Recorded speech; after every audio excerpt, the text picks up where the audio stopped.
ഇതേപോലെ തന്നെ നമ്മുടെ കൊച്ചു കുട്ടികളിൽ പോലും പലതരത്തിലുള്ള വിരശല്യങ്ങളും അവർക്ക് പറ്റാത്ത ഭക്ഷണങ്ങളും അകത്ത് ചെല്ലുന്നത് കൊണ്ടുള്ള റിയാക്ഷൻ ഉണ്ടാകുന്നുണ്ട്, അലർജി ഉണ്ടാകുന്നുണ്ട്. പലപ്പോഴും ഈസ്നോഫിൽ കൗണ്ട് ഒരു പരിധിയിൽ കൂടുതൽ, അതായത് 8-9% ഒക്കെ ഉണ്ടെന്നുണ്ടെങ്കിൽ നമ്മൾ കൊച്ചുകുട്ടികൾക്കും മുതിർന്നവർക്കും ഉറപ്പായിട്ടും കൊടുക്കുന്ന ഒരു മരുന്നുണ്ട്, ആൽബൻഡസോൾ. ഞാൻ ഒരു പടിയും കൂടെ കടന്ന് ആൽബൻഡസോൾ പ്ലസ് ഐവർമെക്റ്റിൻ രണ്ടും കൂടെ ചേർന്നുള്ള, അതായത് എല്ലാ തരത്തിലുള്ള അണുക്കളും ചത്തുപോകുന്ന രീതിയിലുള്ള ഒരു മരുന്ന് 6 മാസത്തിലൊരിക്കൽ ഉറപ്പായിട്ടും ഇങ്ങനെയുള്ളവരിൽ കൊടുക്കാറുണ്ട്. ചിലപ്പോൾ അത് റിപ്പീറ്റായിട്ട് 2 പ്രാവശ്യമൊക്കെ ചില ആൾക്കാരിൽ കൊടുക്കാറുമുണ്ട്. അപ്പോൾ ഇത് എന്തുകൊണ്ടാണ് ഈ ഈസ്നോഫിൽ കൗണ്ട് കൂടുമ്പോൾ, അതായത് അലർജി ഉണ്ടാകുമ്പോൾ ഈ ആൽബൻഡസോൾ കൊടുക്കുന്നത്?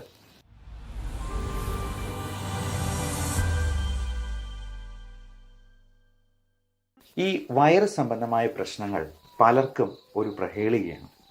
വിട്ട് വരുന്ന അബ്ഡോമിനൽ ഡിസ്റ്റൻഷൻ, കീഴ്വായു പോക്ക്, ഛർദ്ദിക്കാൻ വരിക, ഓക്കാനം, വയറ് വേദന, വയറിൽ എന്തെല്ലാമോ അസ്വസ്ഥത, അവിടെയെല്ലാം നീറ്റലുണ്ടാകുക, നെഞ്ചിരിച്ചിലുണ്ടാകുക, നെഞ്ചിന് ബുദ്ധിമുട്ടായിട്ടുണ്ടാകുക, ഗ്യാസ് കയറുക, തലയിൽ മുതൽ താഴെ നഖം വരെയും ഗ്യാസ് കയറുന്ന ആൾക്കാരൊക്കെ ഉണ്ട്. നമുക്കറിയാം, നമുക്ക് പറ്റാത്ത എന്തെങ്കിലും സാധനങ്ങളൊക്കെ ഉള്ളിൽ ചെന്ന് കഴിഞ്ഞിട്ടുണ്ടെങ്കിൽ അത് എന്തെല്ലാം റിയാക്ഷൻ ഉണ്ടാക്കാം. നമുക്ക് സ്കിന്നിലൊക്കെ ചൊറിഞ്ഞു കടിക്കുമ്പോൾ തന്നെ അതിൻ്റെ ബുദ്ധിമുട്ട് എന്തുമാത്രമുണ്ട്. ഇതുപോലെ വയറിനുള്ളിൽ, നമ്മുടെ വയറിൻ്റെ എപ്പിത്തീലിയൽ ലൈനിങ്ങിൽ ഒക്കെ ഇങ്ങനെ ചൊറിഞ്ഞു കടിച്ചതുപോലുള്ള ലീഷൻസ് ഉണ്ടായാലോ, അതുപോലെ അൾസേഴ്സ് ഉണ്ടായെന്നാലോ, ഈ പറയുന്ന നീറ്റിലൊക്കെ എങ്ങനെയാണ് ഉണ്ടാവുക? നമുക്ക് കയ്യിലുണ്ടാകുന്ന നീറ്റിൽ പോലെ ആയിരിക്കത്തില്ല വയറിനുള്ളിലുണ്ടാകുന്ന നീറ്റിലും ഗ്യാസും പുകച്ചിലുമൊക്കെ അത് ചിലപ്പോൾ മറ്റേതെങ്കിലും ഒരു തരത്തിലായിരിക്കും. പലപ്പോഴും ulcerative colitis, irritable bowel syndrome, Crohn's disease തുടങ്ങിയ കാര്യങ്ങളൊക്കെ നമ്മളൊരു എൻഡോസ്കോപ്പി ചെയ്ത് നോക്കുമ്പോഴത്തേക്കും ചിലപ്പോൾ കാണാൻ പറ്റും അൾസേഴ്സ് ഇങ്ങനെ നിറഞ്ഞു നിൽക്കുന്നത്. അതിന് ചുറ്റും ഈ ദേഹം ചൊറിഞ്ഞു കളിച്ചിരിക്കുന്നത് പോലെ തന്നെയുള്ള ലീഷൻസ് കാണാം. അതേപോലെ പലതരത്തിലുള്ള ഇൻഫെക്ഷൻസ് ഉണ്ടാകാം. എല്ലാം നമ്മൾ കഴിക്കുന്ന ഭക്ഷണത്തിൽ തന്നെ ഉണ്ടാകുന്നതാണ്. നമുക്ക് പറ്റാത്ത പല ഭക്ഷണങ്ങളും ഉള്ളിൽ ചെല്ലുന്നുണ്ടാവാം. ഇപ്പോൾ നമ്മുടെ സ്കിന്നിൽ എന്തെങ്കിലും ഒരു ചൊറികണം പോലെ ഒരു സംഗതി തട്ടെന്നാൽ പോലും നമുക്ക് ചൊറിഞ്ഞു തടിക്കും, തിണുക്കും. ഇതേപോലെ തന്നെ നമ്മുടെ കൊച്ചു കുട്ടികളിൽ പോലും പലതരത്തിലുള്ള വിരശല്യങ്ങളും അവർക്ക് പറ്റാത്ത ഭക്ഷണങ്ങളും അകത്ത് ചെല്ലുന്നത് കൊണ്ടുള്ള റിയാക്ഷൻ ഉണ്ടാകുന്നുണ്ട്, അലർജി ഉണ്ടാകുന്നുണ്ട്. പലപ്പോഴും ഈസ്നോഫിൽ കൗണ്ട് ഒരു പരിധിയിൽ കൂടുതൽ, അതായത് 8-9% ഒക്കെ ഉണ്ടെന്നുണ്ടെങ്കിൽ നമ്മൾ കൊച്ചുകുട്ടികൾക്കും മുതിർന്നവർക്കും ഉറപ്പായിട്ടും കൊടുക്കുന്ന ഒരു മരുന്നുണ്ട്, ആൽബൻഡസോൾ. ഞാൻ ഒരു പടിയും കൂടെ കടന്ന് ആൽബൻഡസോൾ പ്ലസ് ഐവർമെക്റ്റിൻ രണ്ടും കൂടെ ചേർന്നുള്ള, അതായത് എല്ലാ തരത്തിലുള്ള അണുക്കളും ചത്തുപോകുന്ന രീതിയിലുള്ള ഒരു മരുന്ന് 6 മാസത്തിലൊരിക്കൽ ഉറപ്പായിട്ടും ഇങ്ങനെയുള്ളവരിൽ കൊടുക്കാറുണ്ട്. ചിലപ്പോൾ അത് റിപ്പീറ്റായിട്ട് 2 പ്രാവശ്യമൊക്കെ ചില ആൾക്കാരിൽ കൊടുക്കാറുമുണ്ട്. അപ്പോൾ ഇത് എന്തുകൊണ്ടാണ് ഈ ഈസ്നോഫിൽ കൗണ്ട് കൂടുമ്പോൾ, അതായത് അലർജി ഉണ്ടാകുമ്പോൾ ഈ ആൽബൻഡസോൾ കൊടുക്കുന്നത്? അത് മാത്രമല്ല, ഇങ്ങനെ ഈസ്നോഫിൽ കൗണ്ട് 10-ന് മുകളിലായിട്ട് നിൽക്കുകയാണെങ്കിൽ, അബ്സല്യൂട്ട് ഈസ്നോഫിൽ കൗണ്ട് 1000-ന് മുകളിലാണെങ്കിൽ, IgEയുടെ അളവ് ഒരു 100-ന് മുകളിലാണെങ്കിൽ ഒക്കെ ഭയങ്കരമായ അലർജി ഉണ്ട് എന്നുള്ളതാണ് അർത്ഥമാക്കുന്നത്. പക്ഷെ അന്നേരം നമ്മൾ കൊടുക്കുന്ന ഒരു മരുന്നാണ് ഈ പറയുന്ന ആൽബൻഡസോൾ DEC, ഡൈഇഥൈൽ കാർബമസൈൻ. അതായത് ഫൈലേറിയൽ വേംസ്, ചില തരത്തിലുള്ള വിരകൾക്ക് കൊടുക്കുന്ന ഒരു മരുന്നാണ്. ഇത് രണ്ടും കൂടെ കമ്പൈൻ ചെയ്ത്, അതും സിട്രസിന്റെ മരുന്നും കൂടെ, അലർജിക്കുള്ള മരുന്നും കൂടെ കമ്പൈൻ ചെയ്ത്, ബാനസിഡ് ഫോർട്ട് എന്നൊക്കെയുള്ള പേരിൽ നിങ്ങൾ കേട്ടിട്ടുണ്ടാവാം. 3 ആഴ്ചത്തേക്ക് ദിവസം 3 നേരം വെച്ചിട്ട് കഴിച്ചോണം, നിർത്തരുത് എന്ന് ഡോക്ടർ കട്ടായം പറയുന്നത് നിങ്ങൾ തന്നെ ചിലപ്പോൾ ശ്രദ്ധിച്ചിട്ടുണ്ടാവാം. അതോടൊപ്പം തന്നെ ചിലപ്പോൾ സ്റ്റിറോയിഡ് മരുന്നും കൊടുത്തേക്കാം. അപ്പോൾ ഈ പറയുന്ന അലർജിയും ഇത്തരത്തിലുള്ള വയറിൻ്റെ ഇൻഫെക്ഷൻസും വയറ് സംബന്ധമായിട്ടുള്ള ഗ്യാസ് പ്രോബ്ലംസും ഒക്കെ തമ്മിൽ അലർജിപരമായ ഭക്ഷണത്തിലുള്ള ഇൻടോളറൻസുമായിട്ട് അഭേദ്യമായ ബന്ധമുണ്ട് എന്നുള്ളതാണ് നമ്മൾ ഇതിൽ നിന്നും മനസ്സിലാക്കേണ്ടത്. നമുക്ക് പറ്റാത്ത ഭക്ഷണം, അത് നമ്മൾ ഡെയിലി കഴിക്കുന്ന അരി, ഗോതമ്പ്, പാല്, മുട്ട, ഇറച്ചി ഉൽപ്പന്നങ്ങൾ പറയാനില്ല. മീറ്റ് ഐറ്റംസും സീ ഫുഡ് ഐറ്റംസും ഒക്കെ ഒരുപാട് തരത്തിലുള്ള അലർജിക് റിയാക്ഷൻ ഉണ്ടാക്കും. സായിപ്പന്മാർ പണ്ട് ഗോതമ്പിൻ്റെ അലർജിയെ ഗ്ലൂട്ടൻ ഇൻടോളറൻസും മിൽക്കിൻ്റെ അലർജിയെ ലാക്ടോസ് ഇൻടോളറൻസ് എന്നൊക്കെ പറയും. നമ്മൾ ഒരു 5 സ്റ്റാർ ഹോട്ടലിൽ ചെയ്യുമ്പോഴോ ഫ്ലൈറ്റിൽ ബിസിനസ് ക്ലാസ്സിൽ യാത്ര ചെയ്യുമ്പോഴൊക്കെ, സാധാരണ ഇക്കണോമിക് ക്ലാസ്സിൽ നിന്നൊന്നും ചോദിച്ചു എന്ന് വരത്തില്ല, നമുക്ക് അലർജിയുള്ള എന്തെങ്കിലും ഉണ്ടോ എന്നുള്ളത് ഡോക്യുമെൻ്റ് ചെയ്യാനായിട്ട് അവർ ആവശ്യപ്പെടും. അപ്പോൾ അതിനനുസരിച്ചിട്ടുള്ള ഭക്ഷണമേ അവർ വിളമ്പാൻ പാടുള്ളൂ. അത് ഷെഫായിട്ട് പഠിച്ചിട്ടുള്ളവർക്കൊക്കെ നന്നായിട്ട് അറിവുള്ളതാണ്. അപ്പോൾ ഇങ്ങനെ എന്താണ് നമുക്ക് അലർജി എന്ന് എങ്ങനെ കണ്ടുപിടിക്കും? അതിനൊരു മാർഗമുണ്ട്. അലർജിയുടെ സ്കിൻ പ്രിക് ടെസ്റ്റ് ഉണ്ട്. നമ്മൾ സ്കിന്നിൽ തന്നെ ഓരോ ഫുഡ് അലർജൻസിൻ്റെയും റിയാക്ഷൻ നോക്കി മനസ്സിലാക്കുന്നത്. അപ്പോൾ നമ്മൾ ഒരു അലർജിയുള്ള സാധനം തൊട്ടെന്നുള്ള റിയാക്ഷൻ പോലെ നമ്മൾ ഇതൊന്ന് ചെറുതായിട്ടൊന്ന് പോറിച്ച് കൊടുക്കുമ്പോൾ അതിൽ വരുന്ന റിയാക്ഷൻ, അത് കോളം വരച്ച് വളരെ സിസ്റ്റമാറ്റിക് ആയിട്ടാണ് ചെയ്യുന്നത്. ഏകദേശം 1 മണിക്കൂറോളം സമയം എടുക്കും.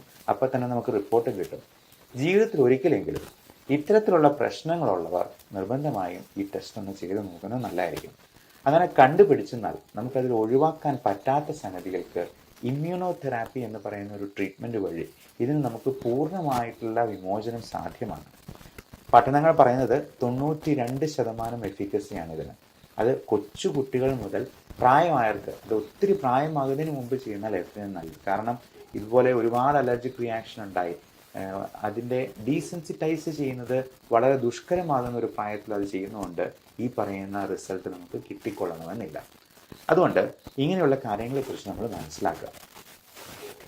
അടുത്ത കാര്യം, നമ്മൾ ഈ പറയുന്ന ദുഷ്കർ അല്ലെങ്കിൽ ഈ ജീർണിച്ചതും വേസ്റ്റ് ആയിട്ടുള്ളതുമൊക്കെ പുറന്തള്ളാനായിട്ട് നമ്മൾ ഭക്ഷണത്തിൽ ശ്രദ്ധിക്കേണ്ട നമ്മുടെ ലൈഫ് സ്റ്റൈലിൽ മോഡിഫൈ ചെയ്യേണ്ടത് എന്തൊക്കെയാണ് എന്നുള്ളത് മനസ്സിലാക്കിയിരിക്കാം. നമുക്ക് എല്ലാവർക്കും അറിയാം, ഈ ആദ്യം പറഞ്ഞ പോലെ ചൂലെടുത്ത് അടിച്ചു വൃത്തിയാക്കുന്നത് പോലെ ഫൈബർ കണ്ടൻ്റ് ഉള്ള ഭക്ഷണം വേണമെന്നുള്ളത്. പക്ഷെ നമ്മൾ എത്ര പേര് ഈ ഫൈബർ കണ്ടൻ്റ് ഉള്ളത് കഴിക്കുന്നുണ്ട്? നമ്മൾ കഴിക്കുന്ന മധുര പലഹാരങ്ങളും ബേക്കറി സാധനങ്ങളും മൈദ അടങ്ങിയിട്ടുള്ളതും ഈവൻ നമ്മൾ വാങ്ങിക്കുന്ന ഗോതമ്പിൻ്റെ ആട്ടയും അരി ആഹാരങ്ങളും ഒക്കെ വളരെ റിഫൈൻഡായി പോകുന്നു എന്നുള്ളത് നമ്മൾ മനസ്സിലാക്കിയിരിക്കുക. അത് തവിടിൻ്റെ അംശം തീരെ കുറവാണ്. ഇങ്ങനെ ഏറ്റവും റിഫൈൻഡ് ആയിട്ട് വരുന്ന അരിക്ക് സൗന്ദര്യം കൂടുന്തോറും അതിൻ്റെ ക്വാളിറ്റി കുറഞ്ഞു പോവുകയാണ് ചെയ്യുന്നത്. നമുക്ക് ഈ ഗ്ലൈസിമിക് ഇൻഡെക്സ് ഒത്തിരി കൂട്ടുക. അപ്പം നല്ല വെള്ളരി ചോറ് മാത്രമേ ചില കുട്ടികളൊക്കെ ആണെങ്കിലും കഴിക്കത്തുള്ളൂ. അത് ഇച്ചിരി പൊട്ടും തടിപ്പും ഒക്കെ ആണെന്നുണ്ടെങ്കിൽ വേണ്ടാന്ന് പറയും. ഇപ്പം നമ്മൾ കേരളത്തിൽ നിന്ന് പുറത്തോട്ട് പോയിട്ടുണ്ടെങ്കിൽ എല്ലായിടത്തും വൈറ്റ് റൈസേ ഉള്ളൂ. അവർ ബ്രൗൺ റൈസ് കൊടുക്കുന്ന കഴിക്കുക പോലും ഇല്ല. എന്നാൽ ഏറ്റവും നല്ലത് നല്ല ബ്രൗൺ കളറിലുള്ള, പറ്റുമെങ്കിൽ ചുവന്ന നിറത്തിലിരിക്കുന്ന ചെമ്പാവരിയുടെയൊക്കെ ചോറ് കൊണ്ടുള്ള ഭക്ഷണങ്ങളാണ് എന്നുള്ളത് പ്രത്യേകം മനസ്സിലാക്കുക. നല്ല ചുവന്ന അരി കിട്ടും, അതാണ് ഏറ്റവും തവിടുള്ളത്. അല്ലെങ്കിൽ നല്ല തവിടിൻ്റെ കണ്ടൻ്റുള്ള മില്ലറ്റ്സ് പോലുള്ള, മില്ലറ്റ്സ് തന്നെ പല വെറൈറ്റി അവൈലബിൾ ആണ്. ബേബി മില്ലറ്റ്സ് പോലുള്ള സാധനങ്ങളും ചോളം പോലുള്ള സാധനങ്ങളും ഒക്കെ.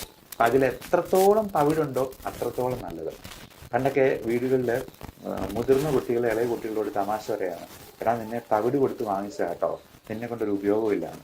പക്ഷേ ഇനി ഈ ഇളയ കുട്ടികൾക്ക് അവരോട് തിരിച്ചു പറയാം, തവിടിനാണ് ഏറ്റവും കൂടുതൽ പോഷകങ്ങളും ഉള്ളത്.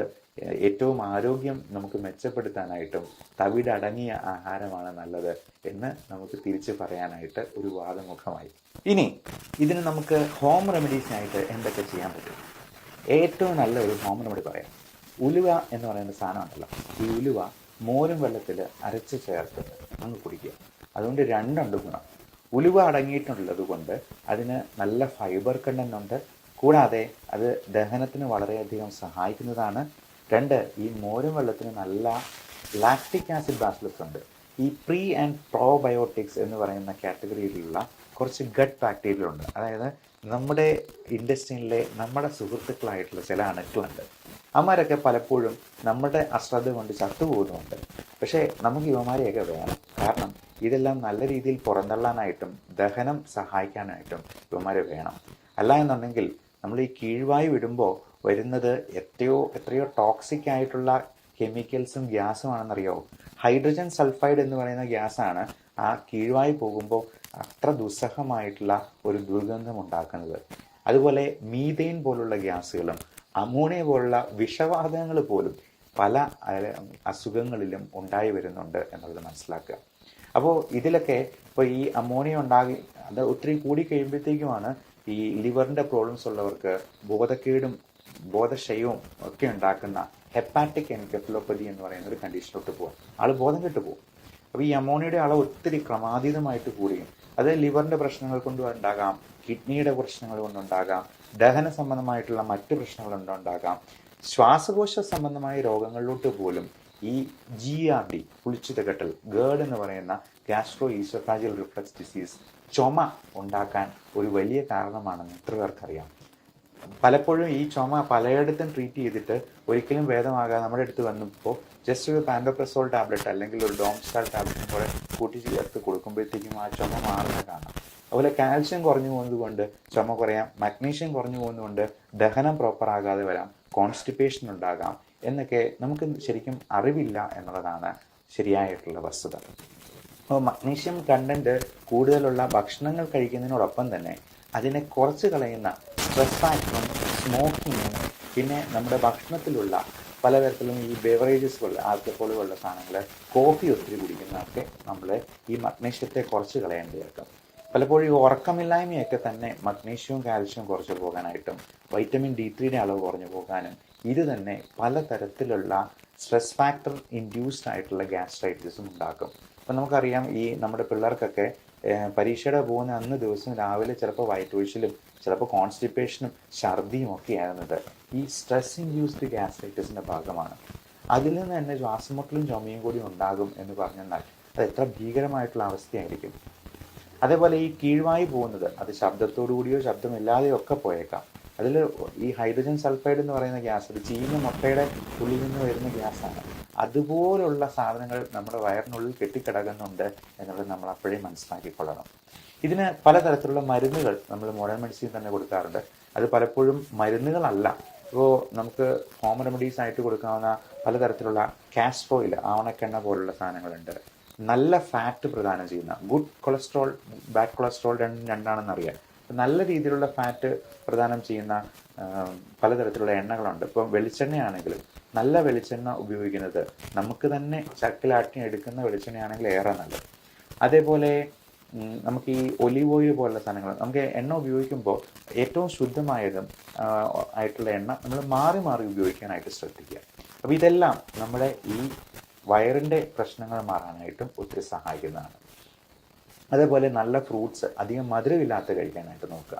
അപ്പം മധുരത്തിൽ അടങ്ങിയിരിക്കുന്ന ഫ്രക്ടോസ് എന്ന് പറയുന്ന കണ്ടന്റ് തന്നെ ലിവറിനെ ചിലപ്പോൾ കൂടുതൽ അപകടകരമായിരിക്കാം. അതായത് മധുരമുള്ള പഴങ്ങളായിട്ടുള്ള മാങ്ങപ്പഴത്തിലും ചക്കപ്പഴത്തിലും അതുപോലെ ചെറുപഴത്തിലാണെങ്കിലും ഒരുപാട് ഫ്രക്ടോസ് അടങ്ങിയിട്ടുള്ളതാണെങ്കിൽ അത് ചിലപ്പോൾ ലിവറിൻ്റെ സിറോസിസിലേക്ക് തന്നെ കാരണമാക്കാം എന്നുള്ളത് പ്രത്യേകം മനസ്സിലാക്കുക. ഡയബറ്റിക് ആയിട്ടുള്ള രോഗികൾക്ക് ഇത് കഴിക്കുന്ന ഷുഗർ കൂടുകയും ചെയ്യും. എന്നാൽ നമ്മൾ ഈ കോൺസ്റ്റിപ്പേഷൻ റിലീവ് ചെയ്യാൻ കൊടുക്കുന്ന ലാക്ടലോസ് എന്ന് പറയുന്നൊരു മരുന്നുണ്ട്. അപ്പോൾ ഈ ലാക്ടലോസ് ഒരു സിറപ്പായിട്ടാണ് കൊടുക്കുക. ഈ സിറപ്പിന് മധുരമുണ്ടെങ്കിലും അത് ഗ്ലൈസിമിക് ഇൻഡെക്സ് കൂട്ടുന്നതല്ല, അതായത് ഷുഗർ ലെവൽ കൂട്ടാത്ത രീതിയിലുള്ള മരുന്നാണ്. ഇനി അതിൽ നിന്നില്ലെങ്കിൽ പലപ്പോഴും പല എനിമ കൊടുക്കാറുണ്ട്. അത് ഇത്രയേ ഉള്ളൂ, എനിമ ചെയ്യുന്നത് ഇത്രയേ ഉള്ളൂ. നമ്മൾ നമ്മുടെ കുടലിൻ്റെ ബാക്കി ഭാഗത്തു നിന്നും വെള്ളം സ്വല്പം കൂടി വലിച്ചെടുത്ത് ആ മലത്തിന് സ്വല്പം കൂടി ഹൈഡ്രേഷൻ കൊടുക്കും. അതായത് ഫ്ലൂയിലുള്ള ഉണങ്ങി വരണ്ടിരിക്കുന്ന മലത്തിന് പകരം കുറച്ചുകൂടി വെള്ളം ചേർത്തിട്ട് അത് പുറത്തേക്ക് പോകാനായിട്ട് കൂടുതൽ സഹായിക്കും. ഇത് വലിയ കെമിക്കലൊന്നുമല്ല നമ്മൾ ഉള്ളിലോട്ട് ഇനിമ വയ്ക്കുമ്പോഴത്തേക്കും കേട്ടുന്നത്. ഇനി അതല്ലെങ്കിൽ സപ്പോസിറ്ററി ആയിട്ടുള്ള മരുന്നുകളുണ്ട്. ഇതിൻ്റെയൊക്കെ ആക്ഷൻ ഇങ്ങനെയാണ്. നമ്മുടെ ബവൽ മൂവ്മെൻറ്റ്സ് കുറച്ചുകൂടി നന്നാക്കുക. അപ്പോൾ ഫൈബർ കണ്ടൻറ്റ് കൂട്ടുക. പലപ്പോഴും ഫൈബർ കണ്ടൻ്റ് ആയിട്ടുള്ള സാധനങ്ങൾ നമ്മൾ പൊടിയായിട്ടോ ഒക്കെ കഴിക്കാനായിട്ട് പറയും. അപ്പോൾ ഇതൊക്കെ ഗുളിക രൂപത്തിൽ ഇരുന്നെന്ന് വെച്ചിട്ട് ഇതൊന്നും വലിയ കെമിക്കലാണ് എന്ന് തെറ്റിദ്ധരിക്കരുത്. പലപ്പോഴും പല ആൾക്കാരും ഇംഗ്ലീഷ് മരുന്നുകൾ മൊത്തം അപകടമാണ്, മൊത്തം പ്രശ്നങ്ങൾ ഉണ്ടാക്കും, സൈഡ് ഇഫക്റ്റ് ഉണ്ടാക്കും എന്നെല്ലാം പറയുന്ന ആൾക്കാരുണ്ട്.